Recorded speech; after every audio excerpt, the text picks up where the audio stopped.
নমস্কার, সোজা কথা অনুষ্ঠানে আমি মৌপি আপনাদের সবাইকে স্বাগত জানাই। 3 মাসও পেরোয়নি বিরোধী শিবিরকে কার্যত ধরাশায়ী করে দ্বিতীয়বারের জন্য ক্ষমতায় ফিরেছে তৃণমূল কংগ্রেস। কিন্তু এর মধ্যে বিরোধীদের কিছুতেই স্বস্তিতে থাকতে দিচ্ছে না তৃণমূল কংগ্রেস। এমনকি প্রদেশ কংগ্রেস সভাপতি অধীর রঞ্জন চৌধুরীর গড় হিসেবে যেটা পরিচিত সেই মুর্শিদাবাদেও থাবা বসাচ্ছে তৃণমূল কংগ্রেস। শুভেন্দু অধিকারীর নেতৃত্বে সেখানেও পেনিট্রেট করছে তৃণমূল কংগ্রেস। জেলা পরিষদের 10 জন সদস্য আজকে যোগ দিলেন তৃণমূল কংগ্রেসে।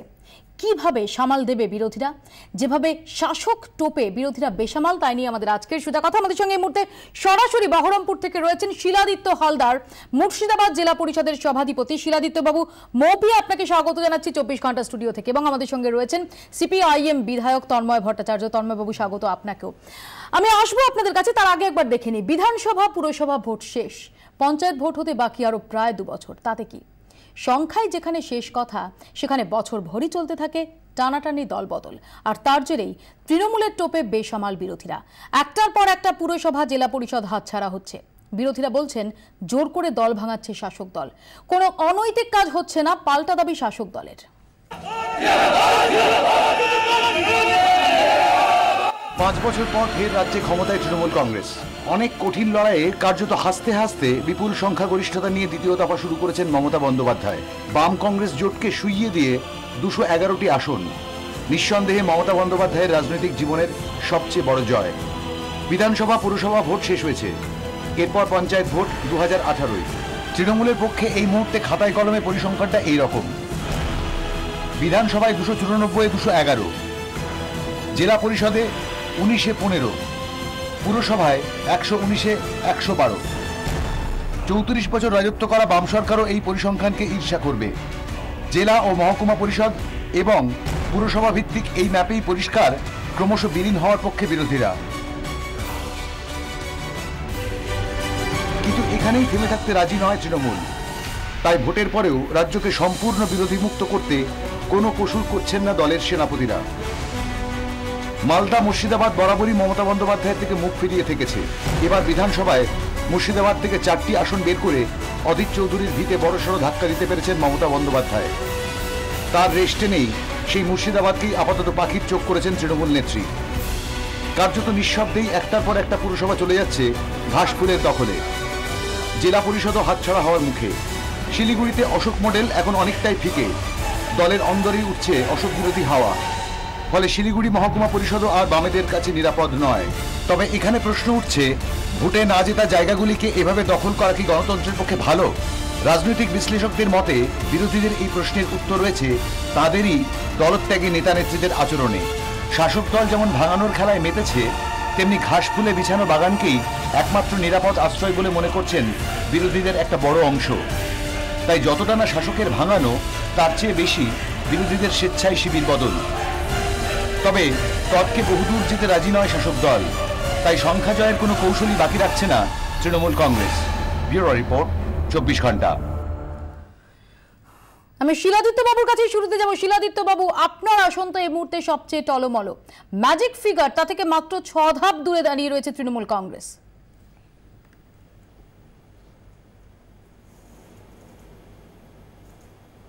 এখনো সেরকম যাই পরিস্থিতি আসেনি যে মুর্শিদাবাদ জেলা পরিষদ তৃণমূল কংগ্রেস অত সহজেই দখল করতে পারবে। হয়তো কিছু সদস্য চলে যাচ্ছে কোনো প্রলোভনের পা দিয়ে বা কোনো কারণে, এখনও তৃণমূল কংগ্রেস সেই জায়গায় পৌঁছানে মুর্শিদাবাদ জেলা যে জেলা পরিষদ দখল করতে পারবে।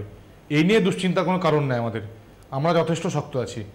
গত 3 বছরে যেখানে একেবারেই প্রায় বলা যেতে পারে প্রায় শূন্য থেকেই 1 থেকে শুরু করে এতটা দূর অবধি এগুলো তৃণমূল কংগ্রেস, সেখানে কি করে এতটা নিরাপদে রয়েছেন এটা দাবি করছেন? এটা দল ভাঙানোর খেলা এগুলো। আজকে যারা আমাদের দল থেকে অন্য দলে যাচ্ছেন, তারা কংগ্রেসের প্রতীকে জিতে কিন্তু নির্বাচিত হয়েছিলেন। বুকের সৎসাহস থাকলে তারা দল ত্যাগ করে নির্বাচনে জয়লাভ করে তৃণমূল কংগ্রেসের প্রতীকে জয়ী হন। সেই ক্ষমতা নাই। আজকে তারা ভাবছে যে শাসক দলে অনেক কিছু পাবো, কিন্তু যারা শাসক দলে আছেন তারা দেখছেন মুর্শিদাবাদ জেলায় কতটুকু করতে পেরেছেন। এই জেলায় মন্ত্রী আছেন, এই জেলায় বিধায়ক আছেন, এই মুর্শিদাবাদ জেলায় কতটুকু উন্নয়ন করতে পেরেছেন তারা খুব ভালো মতন জানেন। তাই স্বাভাবিকভাবে যদি কেউ মনে করে যে দল ভাঙিয়ে এইভাবে দখল করবে, কিছু করার না, গোটা পশ্চিমবাংলার গণতন্ত্রকে বিধ্বস্ত করা হচ্ছে। আজকে যারা যাচ্ছে তাদেরকে নির্বাচনে অংশগ্রহণ করে জিতে আসুক। অভিযোগ তুলছেন শুভেন্দু অধিকারী, তাকে যখন এই প্রশ্নটা করা হয় তিনি কি বলছেন? যে মুর্শিদাবাদ জেলায় 18% ভোট লোকসভায় পেয়েছিলাম, এবারে প্রায় 32 পেয়েছি। তার মানে যারা লোকসভাতে আমাদের ভোট দেননি এমন প্রায় 14% লোক আমাদের ভোট দিয়েছে। তৃণমূল কংগ্রেসের ভোট বাড়ার ক্ষেত্রে ভোটাররা যারা, এই নির্বাচন তো একটা প্রক্রিয়া, সেই প্রক্রিয়াতে ভোটারদের পছন্দ অপছন্দ করার সুযোগ রয়েছে। ভোটারদের যে পরিবর্তন, সেই পরিবর্তনটা জনপ্রতিনিধিদের মধ্যে ঘটবে, এটা অত্যন্ত স্বাভাবিক। সংবিধানের মধ্যে দল তৈরির যেমন সুযোগ আছে, দলত্যাগেরও সুযোগ আছে। এটা আইন মেনেই হচ্ছে, দলত্যাগ বিরোধী আইন মেনেই আমরা করছি, অর্থাৎ এটা কোনো বেআইনি কাজ নয়। আদিত্যবাবু শুনলেন যে প্রথমত এটা কোনো বেআইনি কাজ নয়, দুই মুর্শিদাবাদের মানুষ তারা তৃণমূল কংগ্রেসকে আস্তে আস্তে গ্রহণ করছেন, তারই প্রতিফলন জনপ্রতিনিধিদের মধ্যেও পড়ছে। আপনার উত্তর? নির্বাচনে তৃণমূল কংগ্রেস হয়তো একটু ভালো ফল করেছে, কিন্তু আজকে যারা চলে যাচ্ছেন তারা পদত্যাগ করে চলে আসুন, তারা অন্য প্রতীকে জিতুন। আজকে কি কারণে তারা যাচ্ছেন তার কোনো সদুত্তর কিন্তু তাদের কাছে পাওয়া যাচ্ছে না। মুর্শিদাবাদ জেলায় গোটা পশ্চিমবাংলায় বিরোধী কাউকে রাখা যাবে না, রাজনৈতিকভাবে তাদের অস্তিত্বকে বিলীন করতে হবে, এইটাই আজকে বাংলা শাসক দলের ভূমিকা।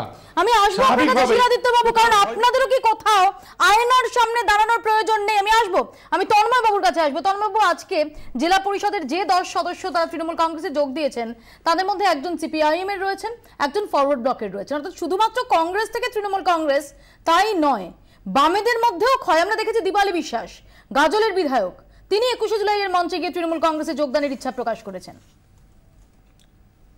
সমস্যা হচ্ছে যে আপনি শুরুতে একটা কথা বলেছিলেন যে এই প্রক্রিয়া অনেক দিন ধরে চলছে। আপনি অনেক দিন বলতে কতদিন মিন করেছেন আমি জানি না, তবে এই প্রক্রিয়া গত 6 বছর ধরে চলছে, নিয়ে কোনো সন্দেহ নেই। বামফ্রন্ট যে 34 বছর রাজ্য চালিয়েছে, একটা পৌরসভা, একটা পঞ্চায়েত দেখানো যাবে না যেখানে বিরোধী দলকে ভাঙিয়ে বামফ্রন্ট পঞ্চায়েত বা পৌরসভা দখল করেছে। 34 বছরে একটা উদাহরণ নেই। এখন শুভেন্দুবাবু মনে করছেন যে এটা গণতান্ত্রিক প্রক্রিয়ার অঙ্গ।